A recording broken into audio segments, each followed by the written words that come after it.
constat premier. Il y avait une étude d'un assureur qui a été menée auprès des entreprises, des PME françaises l'année dernière, qui était arrivée à la conclusion que 80% des PME françaises n'avaient pas de plan de remédiation en cas de cyberattaque. Ah bah ça simplement, repose elles se font attaquer, voilà, elles se font attaquer, elles ne savent pas quoi faire.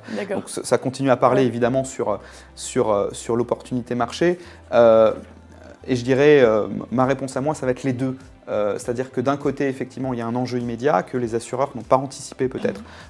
L'explosion du risque cyber tel qu'on l'a connu et l'industrialisation des menaces, donc ce qui entraîne, je veux dire, les difficultés qu'ils ont pu avoir et qui ont été largement publicisées.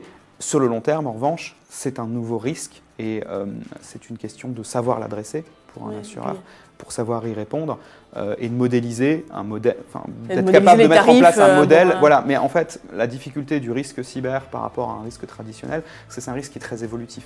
Comme on l'a dit, les choses vont vite, les technologies vont vite des deux côtés, ce qui nécessite que l'entreprise qui est assurée continue à rester à niveau pour pouvoir continuer à être efficace dans sa protection.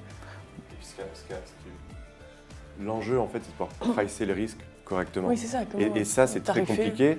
Mais je dirais que ce développement de la cyberassurance, par exemple, c'est un accélérateur aussi pour que les entreprises s'équipent en solutions de cybersécurité. Parce que si vous voulez souscrire à un contrat de cyberassurance, vous devez avoir un minimum d'équipement. Parce qu'une compagnie d'assurance ne va pas vous couvrir si vous dites « j'ai aucun antivirus, j'ai aucune solution de protection, tout est ouvert, mais si je me fais attaquer, protégez-moi ». Ça ne marche pas du tout comme ça. Donc c'est vrai que beaucoup d'entreprises veulent une cyberassurance parce que ça fait du sens, en effet.